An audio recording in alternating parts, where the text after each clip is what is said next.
why people find it difficult to believe the gospel?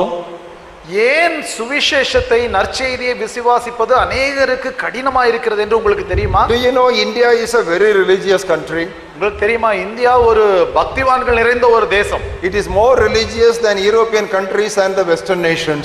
அநேக யூரோப்பிய மேற்கத்திய நாடுகளை விட அதிக கடவுள் பக்தி நிறைந்த நாடு நம்முடைய நாடு. Because our country is a philosophical country. ஏனென்றால் வேத தத்துவங்கள் நிறைந்ததான ஒரு நாடு. In every section of society there is so much of philosophy embedded there. ஏனென்று சொன்னால் சமுதாயத்தினுடைய ஒவ்வொரு பகுதியிலும் ஏராளமான தத்துவங்கள் நிறைந்திருக்கின்றன. Some of the best philosophers in the world were born as Indians. உலகத்திலே அநேக வேத ஞானிகள் தத்துவ ஞானிகள் இந்தியாவில் தான் பிறந்திருக்கிறார்கள். Then why does India find it difficult to accept the gospel? இப்படி இருக்கையிலே ஏன் இந்தியர்களுக்கு இயேசு கிறிஸ்துவை ஏற்றுக்கொள்வது கடினமா இருக்கிறது? Because the gospel is too simple to believe. ஏனென்று சொன்னால் நற்செய்தி சுவிசேஷம் என்பது நம்ப முடியாத அளவிற்கு எளிமையா இருக்கிறது. Adam sinned, so I am a sinner. ஆதாம் பாவத்திலே விழுந்தான், ஆகையால் நானும் பாவி. Jesus sacrificed his life for me, so believing on him I am freed from my sins. இயேசு கிறிஸ்து எனக்காக சிலுவையிலே மரித்தார், ஆகையினாலே அவரை விசுவாசித்து நான் ரட்சிக்கப்படுகிறேன். And tomorrow I go to heaven. நாளை நான் பரலோகத்திற்கு போகிறேன். What can a philosopher do with these 3-4 sentences? பெரிய தத்துவ ஞானிகள் இந்த 4 வாக்கியத்தை வைத்துக்கொண்டு என்ன செய்ய முடியும்? What else is the gospel? இதை தவிர வேற என்ன சுவிசேஷம்? One man disobeyed.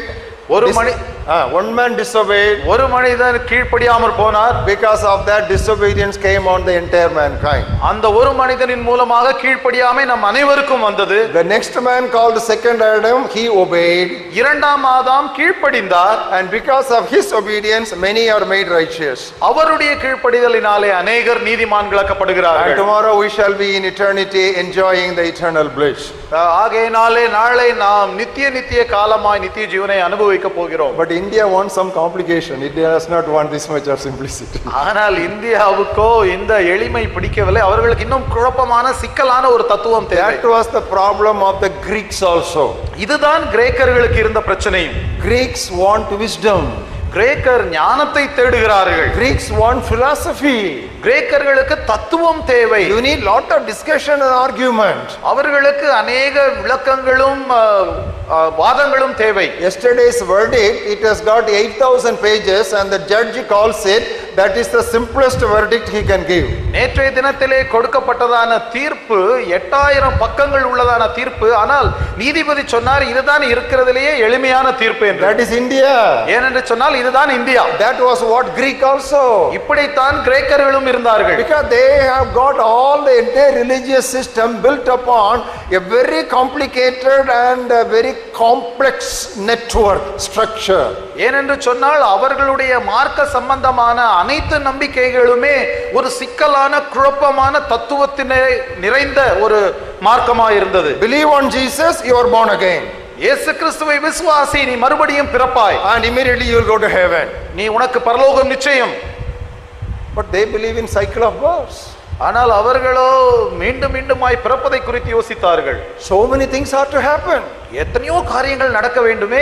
So beloved, you and I should lift up our collars and we should lift up our shoulders because our message is the simplest message in the whole world. ஆகையால் பிரியமானவர்களே, நம்முடைய செய்தி, நாம் விசுவாசித்திருக்கிற செய்தி தான் உலகத்திலேயே எளிமையான செய்தி. ஆகையால் தலை நிமிர்ந்து தோளை நிமிர்த்தி தைரியமாய் நில்லுங்கள். Once during a famine in an African nation, Billy Graham took his helicopter and he flew right into the jungle of an African village. ஒரு முறை ஆப்பிரிக்காவின் ஒரு பகுதியிலே பெரிய ஒரு பஞ்சம் ஏற்பட்டது. அப்பொழுது பில்லி கிராம் அவர்கள் தனி விமானத்தின் மூலமாக அந்த உள்பகுதிக்கு சென்றார். And they made a makeshift pulpit for him temporarily and he preached the gospel to the thousands of tribal people who had gathered there with their bows and arrows. அங்கே கூடி வந்திருந்த வில்லோடும் அம்போடும் கூடி வந்திருந்த ஆயிரக்கணக்கான ஆப்பிரிக்காவின் ஆதிவாசிகளுக்கு பில்லி கிரஹாம் அவர்கள் பிரசங்கித்தார். ஒரு தற்காலிக மேடை போடப்பட்டது, அதில் நின்று பிரசங்கித்தார். What did he preach? அவர் என்ன பிரசங்கித்தார்? God so loved the world that he who believes on him should not perish but have everlasting life. தேவன் தம்முடைய ஒரே பேரான குமாரனை விசுவாசிக்கிறவன் எவனோ அவன் கெட்டு போகாமல் நித்திய ஜீவனை அடையும்படி அவரை தந்தருளி இவ்வளவாய் உலகத்தில் அன்பு கூர்ந்தார் என்று பிரசங்கித்தார். After that program he flew to Cambridge University. அந்த நிகழ்ச்சி முடிந்தவுடன் அங்கிருந்து நேராக கேம்பிரிட்ஜ் பல்கலைக்கழகத்திற்கு பறந்து சென்றார். And it was in a big auditorium in the campus of Cambridge University. அங்கு கேம்பிரிட்ஜ் பல்கலைக்கழகத்திலே இருந்ததான பெரிய கலையரங்கம். Thousands of young people, all intellectual and brilliant genius, they all had gathered to listen to this American evangelist. அங்கு ஆயிரக்கணக்கான மாணவர்கள், புத்திசாலிகள், ஞானிகள், மிகவும் கூரிய புத்தியுடையவர்கள், அவர்கள் அனைவரும் இந்த அமெரிக்க தேசத்து சுவிசேஷகர் என்ன பிரசங்கிக்க போகிறார் என்று கேட்கும்படியாய் கூடியிருந்தார்கள். All the theological professors and the archbishops of the Church of England, they were wondering what this American evangelist was going to preach to these intellectual giants. அங்கு இங்கிலாந்து சபையினுடைய பிஷப்மார்களும் இங்கிலாந்து சபையை சேர்ந்த பெரிய இறையியல் வல்லுநர்களும் இந்த புத்திசாலி மாணவர்களுக்கு இந்த அமெரிக்க சுவிசேஷகர் என்ன பிரசங்கிக்க போகிறார் என்று சொல்லி எதிர்பார்த்து காத்திருந்தார்கள். This is what he preached. அங்கு வந்து நின்று பில்லி கிரஹாம் இப்படி பிரசங்கித்தார். God so loved the world that he gave his only begotten son, that whoever believes on him should not perish but have everlasting life. தேவன் தம்முடைய ஒரே பேரான குமாரனை விசுவாசிக்கிறவன் எவனோ அவன் கெட்டு போகாமல் நித்திய ஜீவனை அடையும்படிக்கு அவரை தந்தருளி இவ்வளவாய் உலகத்தில் அன்பு கூர்ந்தார். He gave the altar call. Thousands of young people, they just went forward to the stadium. அங்கு முன்னே சுவிசேஷத்தை ஏற்றுக்கொள்ள வரும்படியாய் அழைப்பு கொடுத்தார். ஆயிரக்கணக்கான மாணவர்கள், வாலிபர்கள் முன்னே வந்து தங்களுடைய வாழ்க்கையை ஒப்பு கொடுத்தார்கள். And after the message was over, during the luncheon time, they had a discussion with Billy Graham. அந்த செய்தி கூட்டம் முடிந்தது. மதிய உணவு நேரத்திலே ஒரு கலந்துரையாடல். And they said, how are you able to preach such a simple gospel? அவர்களிடத்திலே கேட்டார்கள், இப்படி ஒரு எளிமையான சுவிசேஷத்தை உங்களால் எப்படி பிரசங்கிக்க முடிகிறது? He said, gospel is simple, I cannot complicate it.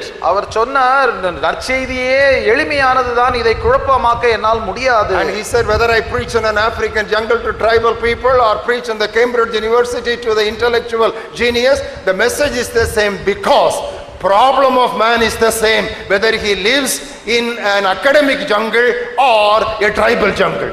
அவர் சொன்னார், ஆப்பிரிக்காவிலே இருக்கிற காட்டுக்குள்ளா இருக்கிற ஆதிவாசிகளுக்கா இருக்கட்டும், கேம்பிரிட்ஜ் பல்கலைக்கழகத்திலே இருக்கிறதான மாணவர்களுக்கா இருக்கட்டும், செய்தி ஒன்றுதான், சுவிசேஷம் ஒன்றுதான். ஏனென்று சொன்னால் அவர்களுடைய பிரச்சனையும் ஒன்றுதான். ஒருவேளை அவர்கள் மரங்கள் அறந்த காட்டிற்குள்ளா இருக்கட்டும், இல்லை என்று சொன்னால் ஞானம் என்கிற காட்டுக்குள்ளாய் குடி இருக்கட்டும். So whether you give one antibiotics to the Cambridge University student for the same disease in Africa, you should give the same antibiotics. ஒருவேளை கேம்பிரிட்ஜ் பல்கலைக்கழகத்தில் இருக்கிற ஒரு மாணவருக்கு நோய் இருக்கிறது என்று சொன்னால் அதற்கு எந்த ஆன்டிபயோட்டிக் மாத்திரை கொடுப்பீர்களோ அதே மருந்தை தான் நீங்கள் ஆப்பிரிக்காவில் இருக்கிற ஆதிவாசிக்கும் கொடுக்க வேண்டும். Beloved, this I illustrated because this illustration has encouraged me over the years to be simple in presenting the gospel to anyone who needs to be given the message of salvation. இந்த பிரியமானவர்களே, இந்த எடுத்துக்காட்டை நான் உங்களுக்கு சொல்ல காரணம், இந்த எடுத்துக்காட்டு எத்தனையோ ஆண்டுகளாக என்னை உற்சாகப்படுத்தி இருக்கிறது. சுவிசேஷத்தை, நற்செய்தியை எவ்வளவு எளிமையாக பிரசங்கிக்க முடியுமோ அவ்வளவு எளிமையாக சொல்வதற்கு. A fresh theological graduate, he came up on the pulpit to preach the gospel. ஒரு முறை புதிதாக இறையியல் பட்டம் பெற்ற ஒரு பட்டாதாரி சுவிசேஷத்தை பிரசங்கிக்கும்படியாய் பிரசங்க பீடத்திற்கு வந்தார். And as he started preaching, one elderly gentleman from the congregation, he shouted like this. அவர் பிரசங்கித்துக் கொண்டிருக்கும் பொழுது அந்த சபையிலே இருந்த வயதான ஒருவர் எழுந்து நின்று இப்படியாய் சத்தம் போட்டார். Keep it simple, stupid. அறிவு கெட்டவனே, கொஞ்சம் எளிமையாய் சொல் என்றார். That is the acronym KISS, KISS. Keep it simple, stupid. KISS, kiss என்பதை நினைவில் வைத்துக் கொள்ளுங்கள். அறிவு கெட்டவனே, கொஞ்சம் எளிமையாய் சொல் என்றார். So next time when you are tempted to just elevate and complicate the message that you want to present, please remember KISS. Keep it simple, stupid. ஆகையால் அடுத்த முறை சுவிசேஷத்தை குழப்பி எப்படியாவது பெரிதாக்கி பிரசங்கிக்கலாம் என்று ஞாபகம் வந்தால் கிஸ்ஸை ஞாபகம் வைத்துக் கொள்ளுங்கள். Brothers and sisters, the message of our Messiah was a simple message. பிரியமான சகோதர சகோதரிகளே, நம்முடைய மேசியாவை குறித்ததான செய்தியும் எளிமையான செய்திதான். That is why the Bible says in Mark's Gospel 12th chapter, ஆகையினால் தான் வேதத்திலே மார்க் நற்செய்தி நூலிலே 12வது அத்தியாயத்திலே இப்படி எழுதி இருக்கிறது. I will read to you the 37th verse. Mark 12:37வது வசனத்திலிருந்து நான் வாசிக்கிறேன். The latter portion of the 37th verse. 37வது வசனத்தினுடைய பின்பகுதி. The common people heard him gladly. Tamil வேதாகமத்திலே அநேக ஜனங்கள் என்று எழுதி இருக்கிறது. ஆங்கில வேதாகமத்திலே சாதாரண ஜனங்கள் அவருடைய உபதேசத்தை விருப்பத்தோடே கேட்டார்கள் என்று எழுதி. You see, that is the credit that any preacher can receive. இப்படிப்பட்ட ஒரு கருத்தை எந்த ஒரு பிரசங்கியும் ஏற்றுக்கொள்ள முடியும். The common people heard him gladly. சாதாரண ஜனங்கள் அவருடைய உபதேசத்தை விருப்பத்தோடே கேட்டார்கள். I want to give you another important observation. மற்றொரு முக்கியமான என்னுடைய கவனிப்பை நான் உங்களுக்கு சொல்ல விரும்புகிறேன். Because the gospel message is so simple, நற்செய்தியின் வார்த்தை, சுவிசேஷ வார்த்தை இவ்வளவு எளிமையாய் இருப்பதினாலே response to the gospel message all over the world is better and more from simple people. சுவிசேஷம் இவ்வளவு எளிமையானதா இருக்கிறதுனாலே எளிமையான ஜனங்கள் தான் இந்த சுவிசேஷத்திற்கு நல்ல முறையிலே வரவேற்பளிக்கிறார்கள். That's what we read in 1 Corinthians 1st chapter. அதைத்தான் நாம் கொரிந்தியருக்கு எழுதின நிருபம் 1வது அத்தியாயத்திலே வாசிக்கிறோம். I will read to you the 19th verse first of all. முதலாவதாக 19வது வசனத்தை வாசிக்கிறேன். I will destroy the wisdom of the wise and bring to nothing the understanding of the prudent. அந்த ஞானிகளுடைய அந்தப்படி ஞானிகளுடைய ஞானத்தை நான் அழித்து புத்திசாலிகளுடைய புத்தியை அவமாக்குவேன் என்று எழுதி இருக்கிறது. In other words, because God has simplified his message, இன்னொரு வார்த்தையில் இன்னொரு முறையில் சொல்ல வேண்டும் என்று சொன்னால் தேவன் இந்த செய்தியை எளிமையாக்கி இருக்கிறார். because of that, அதனால் look at verse 26. 26வது வசனத்தை பாருங்கள். You see, you are calling brothers, not many wise according to the flesh, not many mighty, not many noble are called. சகோதரரே, நீங்கள் அழைக்கப்பட்ட அழைப்பை பாருங்கள். மாம்சத்தின்படி ஞானிகள் அநேகர் இல்லை, வல்லவர்கள் அநேகர் இல்லை, பிரபுக்கள் அநேகர் இல்லை. But God has chosen the foolish things of the world to put to shame the wise.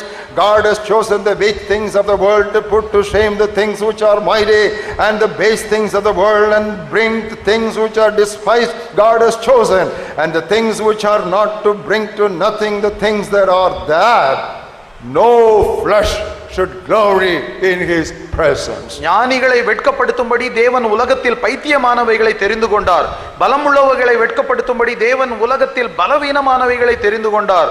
உள்ளவைகளை அவமாக்கும்படி உலகத்தின் இழிவானவைகளையும் அற்பமாய் எண்ணப்பட்டவைகளையும் இல்லாதவைகளையும் தேவன் தெரிந்து கொண்டார்.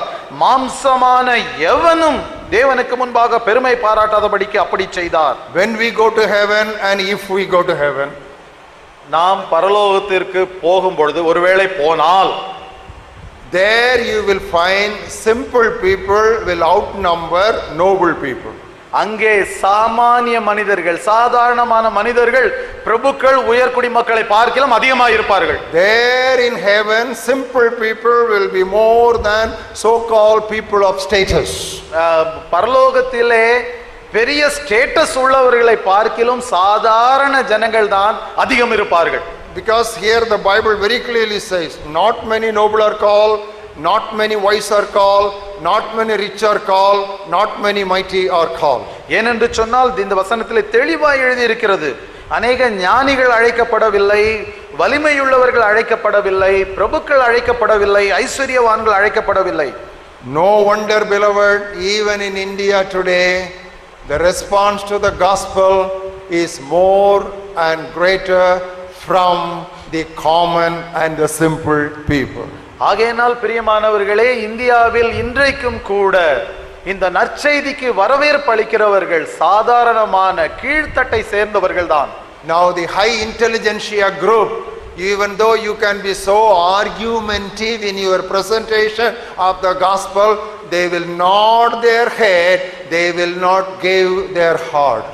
ஒருவேளை நீங்கள் புத்திசாலிகளுக்கு பேசும் பொழுது ஞானமாய் சாதுரியமாய் நீங்கள் நற்செய்தியை பிரசங்கம் பண்ணினாலும் இந்த அறிவு கூர்மையுடையவர்கள் அவ்வளவு விரைவில் தங்கள் இதயத்தை ஆண்டவருக்கு கொடுக்க போவதில்லை. They will nod their head, but they will not give their heart. அவர்கள் தலையை ஆட்டி உங்களோடு கூட சம்மதிக்கலாம், ஆனால் தங்களுடைய இருதயத்தை தேவனுக்கு ஒப்பு கொடுக்க மாட்டார்கள். So God's Messiah is simple.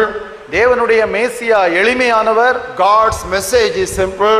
தேவனுடைய செய்தி எளிமையானது. His methods are also simple. அவருடைய முறைகள் அதுவும் எளிமையானதுதான். There was a problem